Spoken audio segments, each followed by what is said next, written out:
Welcome guys.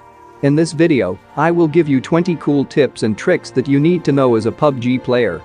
Starting with the first tip, how to do a perfect flank. If you successfully do a flank, then you will achieve a position advantage over an enemy. Suppose your team holding on this left building and your enemies are holding on this right building. If you rush directly, then you only have a 50-50 chance of winning and losing the fight. But if you flank, then you have a higher chance of winning the fight because of position advantage. Here is an example of how you can perform a flank. This is just an example to give you an idea on how to flank. This totally depends on situations and positions of your enemies. A flanker is not someone that is going to be predetermined before a game begins. Anyone can be a flanker, it totally depends on a fight-by-fight basis. The idea of being a flanker is simple: get in a fight, and if you have an opportunity to flank, then take the chance. As your team gets used to this more and more working together, then you will able to quickly realize when you are the player in the flanker position. Don't hesitate to push fast and kill your opponents. Here is another example of how you should flank. Long flanks are more successful if you do it the right way. Few things you should do while flanking. Inform your teammates or give call out when you are about to flank, so your teammates will keep the enemies busy with gunfire, so you can successfully make that flank. And pay attention to your surroundings when you are flanking so you don't run into other squads. And always try to pick the best route which gives you cover from your enemies. And the next tip is one knock push strategy. This strategy is used by many pro players.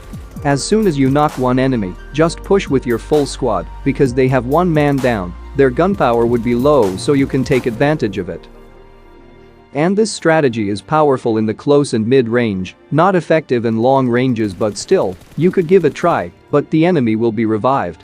If your teammate got knocked in an open area without any cover and the enemy is trying to finish, you can protect your teammate by standing behind your teammate like this and jiggle left and right to provide a temporary cover and take some shots to save from opponents until you reach a cover. Here is an example. If the knocked player is an important player in your team, then you have to risk your life to save. Anyway, use this trick only while fighting in long range and maybe in mid-range, mostly against snipers. Here is a special trick in Nova houses. If your enemy is holding this place near the stairway, just come near this window and jump on it, but don't jump outside. And you need to reach the edge of the outside. And once you are able to stand, look at this roof and hit the jump button. From here you can kill your opponents and surprise attack them, but make sure they don't hear your footsteps.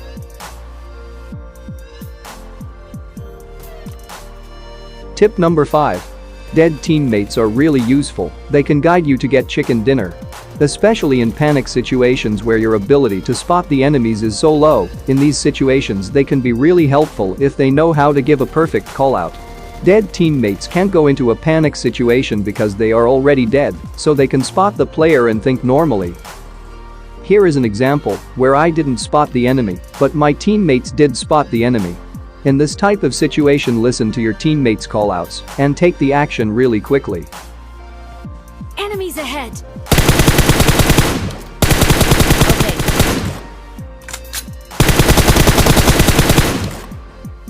Excellent work. Many of you asked me when to switch from TPP to FPP. You can use FPP in many situations, but let me give you 3 examples. Whenever you're camping in corners like this, switch to FPP mode to get some extra view.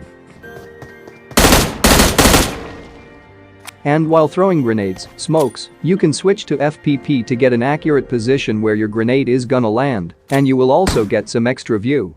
And the last example, whenever you're rushing and you don't have any TPP advantage, just switch to FPP to get some extra view and make sure your first-person view is set to 120%. I have seen a lot of players placing their free look or eyeball thing in the middle of the crosshair.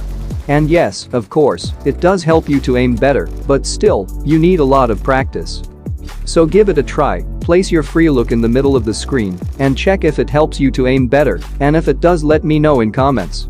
By the way, use these arrow keys to adjust the position to place the free look in the middle of the screen. When you're traveling to zone in a vehicle and when you want to heal, you have to stop your vehicle and heal. This takes around 3 to 5 seconds, and sometimes more if you press the reverse button to stop the vehicle.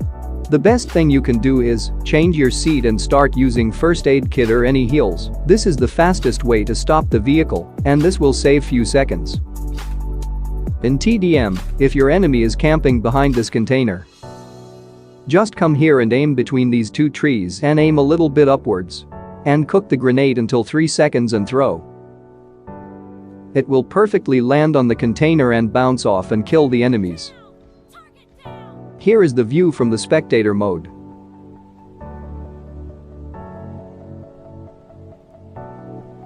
Here is another grenading trick in TDM that might help you. If your enemy is holding this place, then just come here and cook the grenade and use free looker eyeball thing to look where your grenade will land and adjust it. And throw the grenade at 2 seconds, it will perfectly blow up in the air. Here are 5 amazing tips and tricks in Picado, Miramar map. Jump on top of this fake car. And from here you can jump on this window and climb and get inside. And surprise attack your enemies. You can do this trick anywhere near this building, but you need to have this fake car and windows nearby. You can reach the roof of this building from any balcony by climbing in this way. And from here you can jump into any floor you want, but you need to react quickly and hit the jump button continuously, and then surprise attack your enemies.